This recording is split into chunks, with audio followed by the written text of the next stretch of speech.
সকলোৰে দুপৰীয়া সাজ খোৱা বোৱা হ'লনে? মই এয়া মাছ বনাবলৈ লৈছোঁ। আজি যিহেতু দেওবাৰ, সকলোৰে ঘৰত চাগে দেওবাৰ বুলি ক'লে কিবা এটা নহয় কিবা এটা স্পেচিয়েল থাকেই। আমাৰ ঘৰত আকৌ মাছ খাই ভাল পায়, সেইটো কাৰণে এয়া মাছ বনাইছোঁ।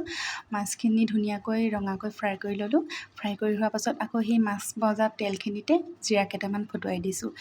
জিৰা কেইটামান ফুটুৱাই লৈ এয়া হালধি আৰু নিমখ পিঁয়াজ ভাজি লৈছোঁ। পিঁয়াজখিনি ভজাৰ পাছত হালধিটো দি পেলাই তাৰপিছতে এয়া আদা ৰচুন থেতেলি থোৱা আছিলে সেইখিনি দি দিছোঁ। আকৌ মাছ বনাব লৈছোঁ মই এই বনশাকৰ লগত। বনশাকখিনি ধুনীয়াকৈ ভাজি ল'লোঁ। ভাজি পেলাই তাৰপিছত এয়া সোৱাদ অনুসৰি নিমখ দিছোঁ। নিমখ যিহেতু বনশাকত অকণমান দিলেও হয়, বনশাক ভাজি দিলে নাইকিয়া হৈ যায়।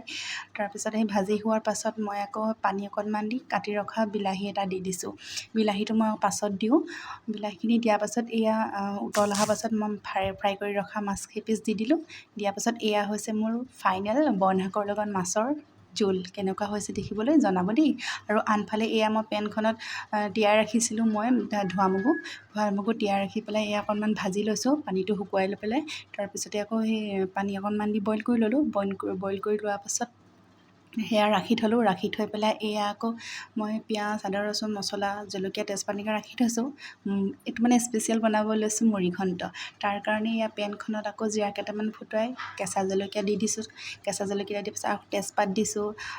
তেজপাত দি পেলাই ভাজি পেলাই আকৌ তাত পিঁয়াজখিনি দিছোঁ, হালধি দিছোঁ, আদা ৰচুন থেতেলি থোৱা সেয়া দিছোঁ আৰু আপোনালোকে যি মছলা খায় সেয়া চব এড কৰি ল'ব দেই। ইমানকৈ দেখুৱাই থকা নাই আৰু সেইখিনি অকণমান ভাজি লোৱাৰ পাছত তাত মই মছলাখিনি এড কৰি দিছোঁ। মছলাখিনি দি পেলাই অকণমান ভাজি লোৱাৰ পাছত এয়া ফ্ৰাই কৰি ৰখা মাছৰ এনেকুৱা যোনবোৰ নাখাওঁ মাথা আছিলে আৰু মাছৰ মূৰ আৰু ফিচাটো এনেকৈ ভাঙি লৈছোঁ। ভাঙি লৈ পেলাই অলপ ভাজি লৈছোঁ। তাৰপিছতে এয়া বইল কৰি ৰখা ধোৱা মগুখিনি তাত দি দিলোঁ। দি হোৱাৰ পাছত আৰু কাম নাই, এইখিনি ঢাকি ৰাখিলেই হৈ যায়। ঢাকি ৰখাৰ পাছত এয়া পানী শুকাই যোৱাৰ পাছত এয়া মোৰ ফাইনেল মুড়িঘণ্ট কেনেকুৱা হৈছে জনাব। আৰু তাৰপিছত এয়া তিতামৰা খায়নে বাৰু? তিতামৰাও এনেকৈ গাঁঠি দি ফ্ৰাই কৰি ল'লোঁ।